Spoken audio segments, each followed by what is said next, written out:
this video is an introduction to the new review.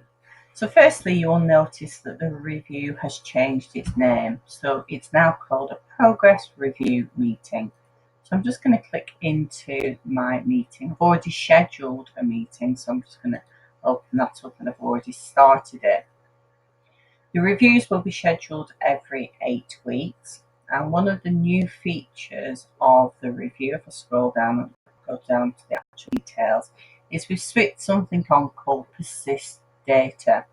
And what that means is certain sections of the form will automatically pull from one review to the next.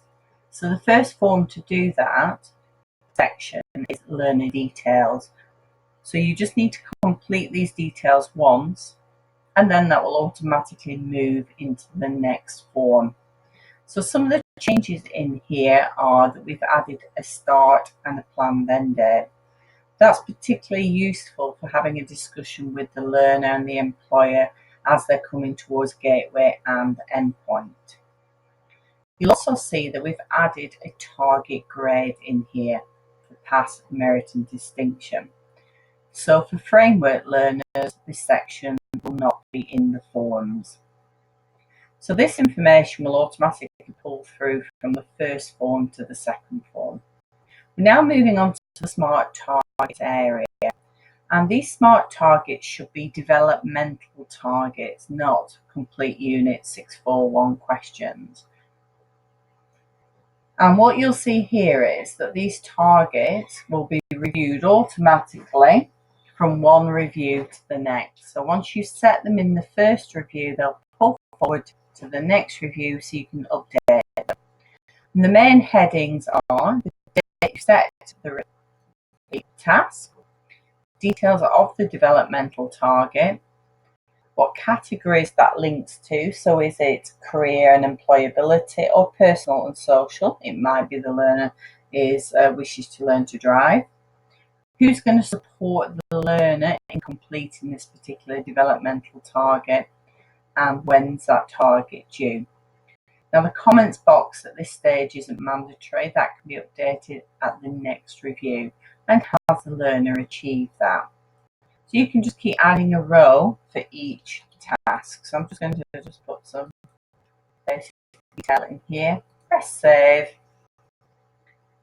and then I can go and next task by going to the plus button.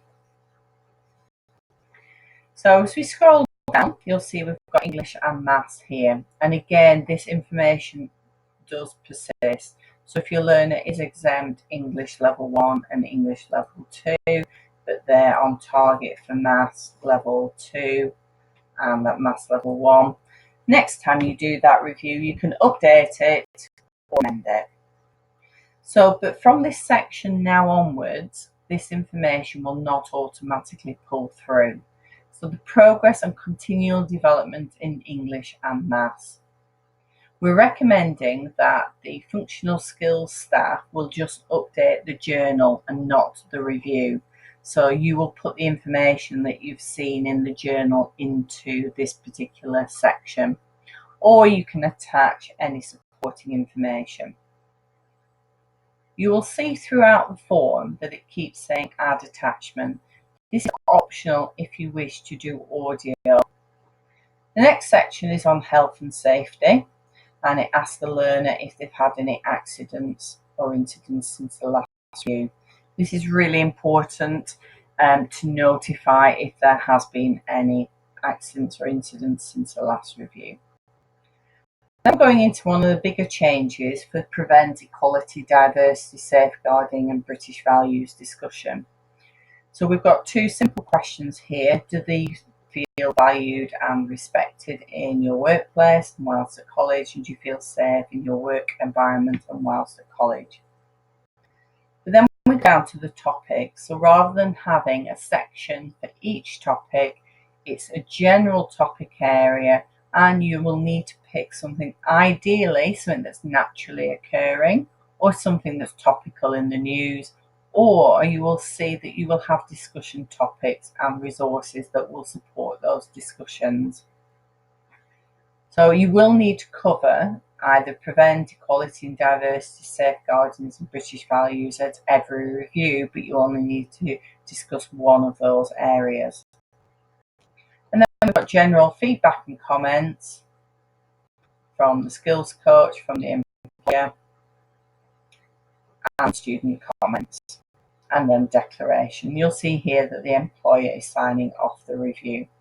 There is another section as well where it asks you to find out information from EBS on the learner's college attendance as well. So that is an overview of the new progress review meeting.